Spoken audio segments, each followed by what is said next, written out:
The Miami Stingrays softball club has spent 2 decades transforming the lives of young female players. The Stingrays have been a launching pad for softball stars. They've won state and national titles, and more importantly, helped some 300 young women land scholarships at colleges all across the United States. The Stingrays welcome girls as young as 8 years old. Gator and Jesse Reban, the husband and wife team behind the Stingrays, say preparing their girls for life is their top priority. You know, we knew that once these kids started getting older, we realized now college is the next step. So now we wanted to make sure we could try to groom these girls to be prepared to play for college and then put them in front of the best colleges in the country. And joining us now in Miami Live, Jesse and Gator Reban, the folks who have kept the Stingrays going and teaching young ladies how to play the fine sport of softball. What's been the formula, Jesse, for the Stingray success? I think taking the homegrown talent that we have here and developing the players from the time that they're very young. Like a lot of these girls that we have now in our 16s and 18s started with us when they were 5 and 6 years old, and they learn how we work and come through the whole program, and really makes them know the game well and know how to play together. It's been a lot of fun working with them. That's an important thing too. Yeah. So Gator, I was in an Uber not too long ago, and the driver was so proud of his football playing son, and he was telling me about how he's learned how to, as a tight end, to avoid the double team off the line of scrimmage. And I said, well, that's great. How old is he? He said, 8. I couldn't believe that he was so dialed in at that young of an age. And so I wonder sometimes if you guys are concerned about kids being overloaded with pressure at such a young age. Not really. I mean, you know, we give months off, you know, softball. You know, they play through the summer, 2 days a week of practice. We play usually, you know, 5 to 7 tournaments during the summer. During the fall, it's a lighter load. Then during the high school season, you know, the younger kids, they usually play rec ball or they play another sport. I guess I'm asking, how do you keep it fun? We just keep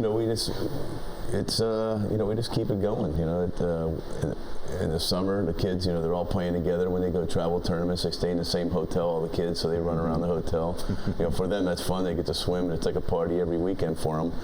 And then, you know, we also like to see them play multiple sports. So softball, you don't get burned out on one sport. And we've always, you know, we encourage like our own daughters playing basketball at her school.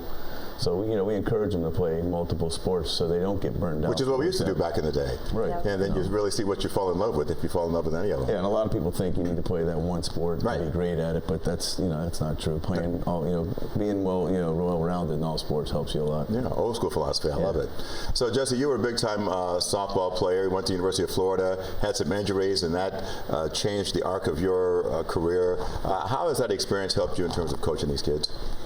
I think just appreciating every moment. Like my career was cut short because I had 3 ACL injuries where I had reconstructive surgery, 4 surgeries, 3 reconstructions.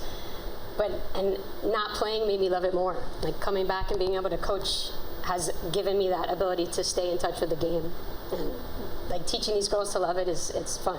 We pointed out in the story that about 300 of the young ladies that you've coached have gone on to earn college scholarships, and it really shows that there's a new frontier out there for women to have an opportunity to get an education playing this sport.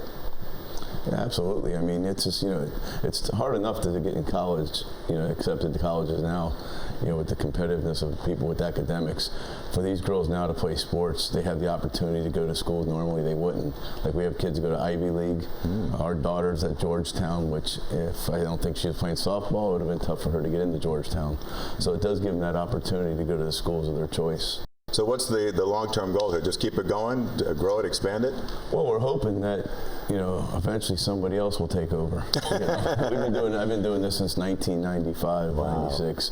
You know, our kids now are finishing, so we have a few years left after our kids go. You know, I'm sure we got a few more years after that.